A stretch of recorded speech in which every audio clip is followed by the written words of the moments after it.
Ok.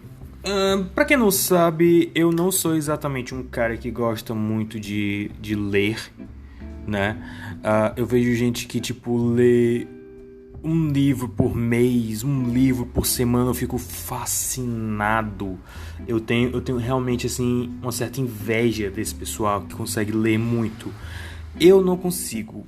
Eu não consigo. Eu não consigo fazer muita coisa assim, uma única coisa por muito tempo, a menos que eu esteja muito investido. Já aconteceu de eu ler um livro em um dia? Já. As Crônicas de Nárnia, O Sobrinho do Mago. Outro também foi.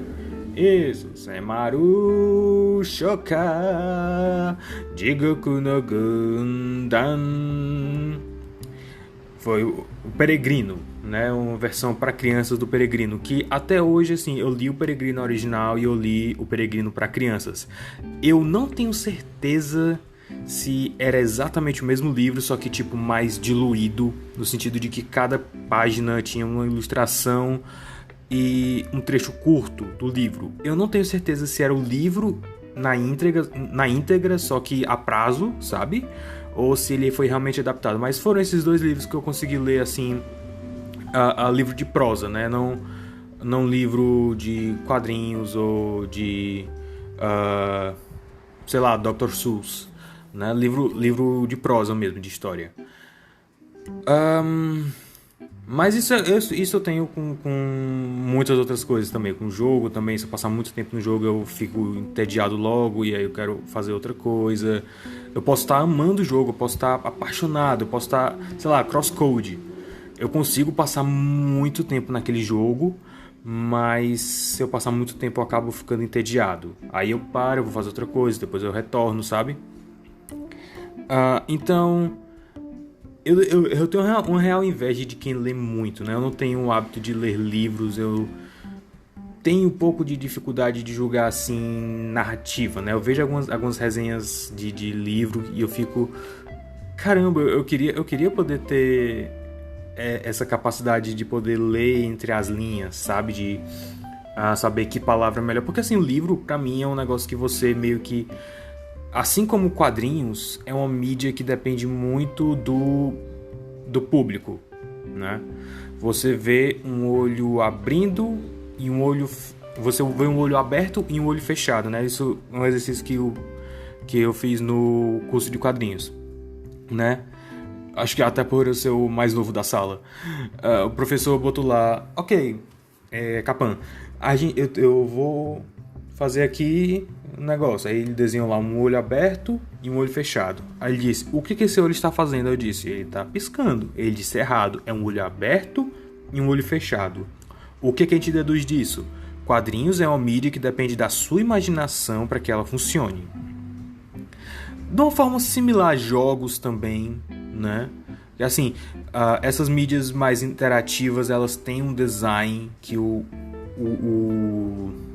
game designer cria, mas dependendo do tanto de liberdade que ele lhe dê, você pode fazer uma coisa que espante até ele, né? Como aconteceu no caso de Halo, né? Que os caras botaram uma arma ultra poderosa no topo de um prédio lá e eles disseram, a gente deixa aqui de zoeira, os caras nunca vão achar essa arma, nunca vão conseguir, e os caras conseguiram, tipo, no outro dia, coisa assim. Tinha que fazer uma mó marmota de pegar um tanque e aí levar ele pra um canto muito específico. Aí tinha que, tipo, não era um tanque, era um avião, uma nave, enfim. O cara tinha que ir pro túnel e aí ele tinha que dar uns passos o suficiente para carregar o próximo mapa, que é onde o mapa que tinha a arma, mas que ele não perdesse a nave no meio desse carregamento de um mapa pro outro. Os caras acharam um meio de fazer isso sem usar truque, assim, sem usar cheat, né? Sem usar nada, só o que eles tinham nas mãos eles usaram. É fascinante. Só que livros é uma coisa um pouco mais difícil pra mim, né? Eu não sei exatamente porquê, né? Não é preguiça, eu gosto de ler, eu só realmente não tenho esse hábito de passar muito, muito tempo lendo, né? A menos que eu esteja muito interessado na história, o que em se tratando de livros é uma coisa rara, é mais uma questão de gosto, sabe? Eu não odeio, mas eu também não morro de amores como tanta gente que morre de amores, né? Eu conheço algumas pessoas assim e eu tenho inveja realmente, né? Porque eu queria poder desenvolver. Talvez eu consiga desenvolver no futuro próximo. Eu não sei, eu espero que sim. Mas vamos lá. Qual é o diferencial desses livros da série Twisted Tales da Liz Braswell? E se o nome lhe é familiar é porque ela é uma escritora de livros para jovens adultos, né, young adults. Mas também ela produziu jogos. Fiquei estranho, mas aqui, eu tirei alguns prints quando eu tava lendo isso aqui, eu li digital. A biografia dela é uma coisa assim muito legal, né? Porque assim, depois de uma infância introvertida que você poderia esperar de um escritor, Liz Braswell conquistou um degree, um diploma, né? Uma graduação, se graduou em egiptologia na Universidade Brown e passou os próximos 10 anos produzindo videogames. Ela era produtora, não era game designer, né? Se eu for no IMDb dela, ela produziu alguns jogos de Star Trek, eu não sei se mais, porque eu não achei muita coisa mesmo. E aí, tipo, depois ela agarrou o destino, escreveu Snow e RX sob o nome Tracy Lynn. É uma zoada no meio da rua, desgraça. Sob o nome Tracy Lynn, seguido por As 9 Vidas de Chloe King.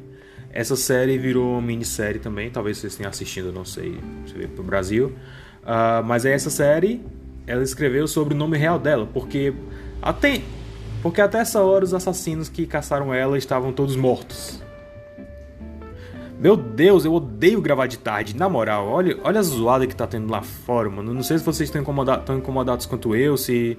Eu não vou tratar esse áudio de jeito nenhum. Não vou, cara. Sem saco, na moral. Mesmo se fosse tratar, não ia tirar a zoada. Então, whatever. Então, é basicamente isso. Ela parece ter um senso de humor, assim, muito da hora, né? E ela é uma boa escritora. Já li 2 livros dela. Eu li qual era o nome que eles deram em português? Eu não sei porque os títulos dos livros referenciam as músicas de cada filme que ela reconta. O da Bela e a Fera era Tales of the Time, né? Eu não sei como eles traduziram. Eu sei que o nome no Brasil é Um Conto às Avessas de Bela e a Fera. Eu não lembro como eles traduziram o título. E esse aqui, né? Inclusive eu mencionei ele no artigo do remake de Bela e a Fera, né? O remake que eu fiz, que ficou muito melhor do que o filme, diga-se de passagem, mesmo sem existir. Mas esse daqui é A Whole New World, né? Talvez quando eu chegar aqui traduzo como Um Mundo Ideal, que eu gosto mais dessa tradução do que o que eles fizeram com Bela e a Fera, que, pelo amor de Deus. Enfim, como todos os outros livros da série Twisted Tales, ele traz um twist na história, que em inglês é tale.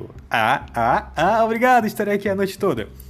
E o twist de Bela e a Fera era o que teria acontecido se a bruxa, a feiticeira que amaldiçoou Fera, fosse a mãe da Bela.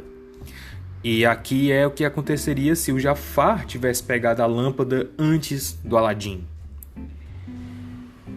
O que é fascinante, porque, tipo, é esse o tipo de coisa que os remakes da Disney deviam fazer, sabe? Porque assim, nos anos 90 a gente teve uns remakes, eles adicionavam seus próprios twists, que eram interessantes, mas eles não eram ousados como esses. Por exemplo, o 101 Dálmatas, o remake com a Glenn Close, focava mais na Glenn Close, né, na Cruella, que era uma personagem fantástica e divertida, mas o twist dele era que os cachorros não falavam. Como é que eles vão recontar a mesma história se os cachorros não falam, sabe? É interessante focar mais nos humanos e tal. Teve também um do Mowgli, que ele era adulto já, e eu acho que tinha meio que um romance com a arqueóloga. Eu não sei porque quando eu vi eu era muito pequeno. Inclusive eu acho que esse filme não tem no Disney Plus. Tem o dele moleque, mas não tem esse. A minha melhor memória desse filme, na verdade, é um jogo point click que tinha, era full motion video. Era basicamente um filme que ia passando e você ia clicando em momentos específicos, então... é... Enfim. Então, é esse tipo de coisa que os remakes da Disney modernos deviam fazer, sabe? Dar um twist na história. A gente já conhece a história, a gente já viu a Bela e a Fera. Se eu quero ver Bela e a Fera, eu vou assistir o Raio da Bela e a Fera. Se eu vou pagar ingresso pra ver o remake, eu quero ter aquilo que eu já tenho no original, repaginado e com alguma coisa diferente. Porque é irônico, porque durante muito tempo esse foi assim o ganha-pão da Disney, sabe? Desde o começo, na verdade, porque desde os primórdios, os mais primórdios primordiais, o que o Walt Disney fazia com 10 animadores, não, 10 é muito, com 5 animadores e um orçamento equivalente a um pão de queijo, era basicamente isso.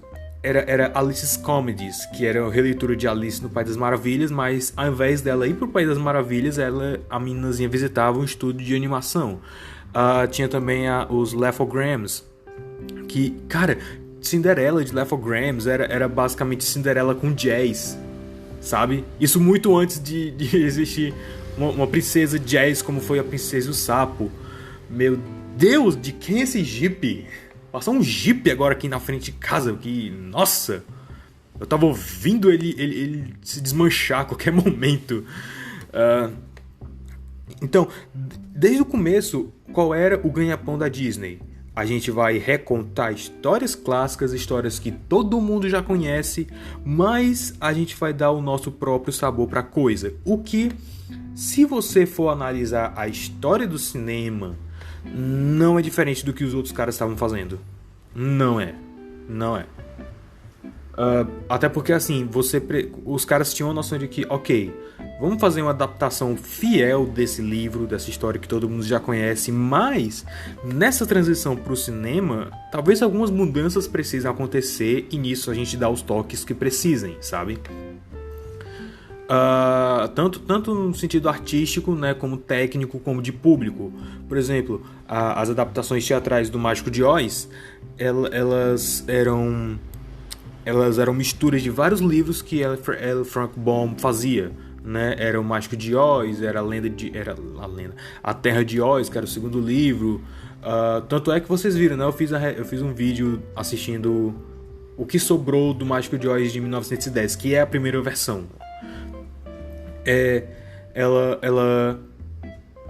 Ela tem elementos assim que, se você conhece só o primeiro filme, você fica perdido, sabe? O espantalho parece que veio do Kansas e quando ele tava no Kansas ele já era vivo.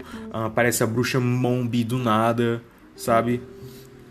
Tem muita coisa assim que não faz sentido, mas era o que eles faziam, era a forma como eles adaptavam para outros públicos.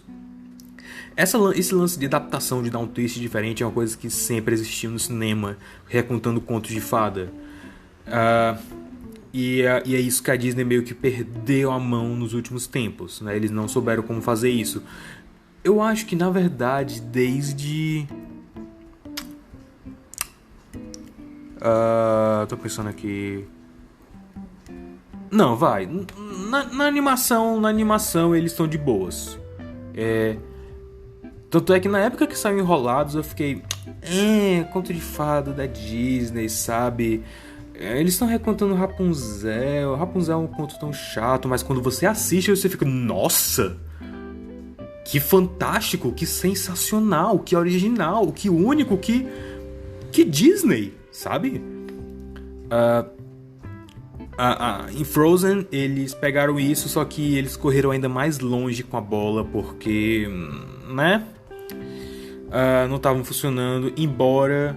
Eu vou falar isso de algum dia, mas embora eu ache que a ideia da Elsa ser totalmente vilã é muito melhor do que o que a gente teve aqui no final, né? Daria pra fazer um arco de redenção muito mais profundo, muito mais complexo, que parece que é o que eles queriam fazer, mas por qualquer motivo eles não fizeram. Enfim, vocês vão ouvir a Zelda roncando aqui no fundo. A Zelda tá roncando muito forte esses dias. Ontem mesmo ela parou aqui do meu lado e ficou deitada na minha cadeira, né? E normalmente ela faz isso, eu fico lá fazendo carinho nela. Só que ontem eu comecei a fazer carinho nela e ela dormiu, que roncou. É tão fofa. Enfim. Como é que, pra você que não conhece os livros da Liz Braswell, né? Você não leu nenhum. Eu li 2, eu não tenho direito de me julgar o especialista, mas é a fórmula. Ela vai recontar a história do filme, né? Você pode até assistir o filme enquanto lê, que você vai ir comparando, ver como ela adaptou algumas coisas. Mas chega num ponto que a parada toda muda de figura e ela começa a contar a história que ela quer, sabe? É quase como uma armadilha, né? Ela te dá algo familiar, mas ao mesmo tempo diferente. E aí depois, quando você morde o doce, ela te mostra todo o banquete que ela tinha preparado. É sensacional. E é basicamente isso que ela faz aqui, em A Whole New World. Ela reconta o filme de Aladdin todo, até o ponto que o Aladdin tá na caverna das Maravilhas, Cave of Wonders. Eu não consigo lembrar o nome daquele negócio em português, meu Deus. E assim, claro, ela vai recontando a história do filme e adicionando os elementos que ela vai precisar para a história depois. Por exemplo, ela vai contar sobre a infância do Aladdin, como era o pai dele, como era a mãe dele. A gente tem cena com a mãe dele, inclusive. A gente vê a infância do Aladdin, ele com alguns amigos. Inclusive eu comecei a ler esse livro quando eu estava fazendo vídeo sobre a versão mais primordial do filme Aladdin, né? Porque o Aladdin teria uma outra namorada, um outro interesse amoroso que não a Jasmine. Porque, como eu disse no vídeo, a Jasmine era uma verdadeira broaca. E aí, nessa versão de A Whole New World, ele tem uma amiga, né, mas ela não é interesse amoroso dele. Eu não consigo lembrar o nome dela agora, porque faz muito tempo que eu li. Eu tô com alguns prints aqui que eu tirei de algumas passagens interessantes, mas é basicamente isso. Então, ela vai recontando tudo isso, e aí chega no momento que o Aladdin chega na Cave of Wonders, tem todo aquele lance, blá blá blá. Só que aí vocês lembram que no filme o Abu rouba a lâmpada do Jafar, né? Aqui não acontece isso, o Jafar de fato consegue a lâmpada. E a partir daí, meus amigos, até agora era um filme livre para todos os públicos, sabe? No máximo assim um PG, né? O que eu acho que na época era G mesmo, mas hoje a Disney parece que sempre quer pegar um PG, eu não sei porquê. Talvez a classificação etária mais madura dê a eles um ar mais de edge. Eu não sei qual é o problema deles, mas whatever. Então, a partir desse momento que Jafar toma a lâmpada, meu amigo, uau! Vira uma história de terror, uma história de aventura, uma história de guerra, uma história de rebelião. É sensacional, é sensacional. E a gente tem até umas cenas que, tipo, a Jasmine entra o Jafar já tomou o posto, né, de sultão. E aí a Jasmine, ela meio que vai se render pra ele, né? Porque ele quer a Jasmine, ele quer casar com a Jasmine porque influência e poder e... Convenhamos, porque a Jasmine é gata. Basicamente isso. A Jasmine é gata e usa lingerie, basicamente. Eu tinha lido em algum lugar que a roupa da Jasmine é basicamente uma lingerie islâmica. Não, islâmica não, uma lingerie árabe, né? A roupa de baixo, basicamente. Então, basicamente, ela vai se render pra ele, né? Muito a contragosto, assim, pra não ferir as outras pessoas. Ela se rende. E aí, tipo, ela diz: ah, eu não tenho. Você pode me apalpar aqui, você pode me checar. Eu não trouxe arma, não trouxe espada, eu não trouxe uma adaga, eu não trouxe nenhum um dardo de veneno. E aí a Liz Presley descreve como. Cadê aqui? Deixa eu achar aqui a passagem exata. Ok. Ela abre o roupão numa forma que poderia ser sugestiva, mas era simplesmente não. E aí ela começou a desamarrar as calças. Eu fiquei... Uou! Uou! Disney! Calma! Sabe? O que é estranho é porque, assim, ela é uma maldita princesa. Ela é uma das personagens que carrega a marca. Mas o livro é para jovens adultos, então ela consegue se safar com esse tipo de coisa. E ela também consegue se safar matando personagens importantes. E tipo, matando mesmo, não tem volta. Eles inclusive, eles discutem muito isso, porque o Jafar começa a erguer um exército de zumbis. E assim, a forma como ela descreve os zumbis é realmente... Eu não sei se é digna de um livro de terror, porque eu nunca li um livro de terror propriamente dito, especialmente livro de zumbi, mas ela descreve assim de uma forma tão detalhada que você consegue sentir o cheiro da carne podre, sabe? Uau! Enfim, eles têm todo uma discussão séria e filosófica sobre se vale a pena manipular a morte, sobre trazer alguém de volta à vida, porque, de novo, o Jafar começa a fazer um exército de zumbis e eles ficam, ok, a gente tem os escritos do cara que sabe como trazer alguém de volta à vida, a gente deve mexer nesse tipo de coisa, a gente deve manipular o destino, é ético fazer isso, é fantástico, é fantástico. E a aventura também, cara, a Jasmine o filme Aladdin, no geral, é um filme muito complexo. Ele trata de temas muito complexos. E é isso que eu acho que, muitas vezes, o povo no geral, as pessoas no geral, não conseguem ver nos filmes bons da Disney, sabe? Porque é muito fácil a gente ver, whatever, Disney, vender boneco e tal, desenho animado. Mas Aladdin trata de uns temas muito profundos sobre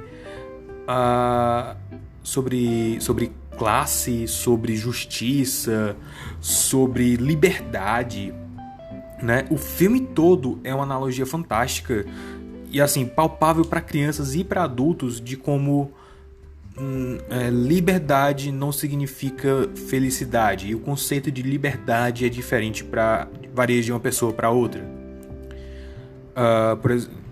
É óbvio, né? Tipo, a Jasmine quer liberdade para poder passear na rua, mas ela não pode porque ela tem dinheiro demais e ela é muito importante para ficar zanzando por aí. Aladdin é o extremo oposto, ele tem a liberdade para zanzar na rua, mas ele não tem a liberdade monetária que a Jasmine tem, então ele também se sente preso, né? E aí o gênio tem poderes cósmicos monumentais, mas ele não tem liberdade. E o Jafar quer manipular tudo e blá blá blá. É uma analogia muito interessante, mas é mais interessante por causa da forma que os personagens são construídos e que eles atuam. E isso é trazido para esse livro também. Eles têm discussões nesse sentido. Os personagens crescem nesse sentido. Os personagens conversam sobre essas coisas e a Jasmine começa a criar um senso de comunidade, sabe? Começa a criar uma rebelião contra o Jafar, que toma o lugar do sultão. E assim, é dramático, é fantástico e é o tipo de coisa que eu queria muito ver a Disney fazendo, sabe? De verdade, de verdade. E assim, agora que tá o Disney Plus, é o tipo de coisa que eu acho que seria até barato deles fazerem. E eles estão investindo relativamente muito nesse... Assim, muito mais do que nos anos passados. Nesse lance de universo alternativo. Por exemplo, no Disney Plus vai ter aquela série de animações What If, né? Que é no universo cinematográfico da Marvel.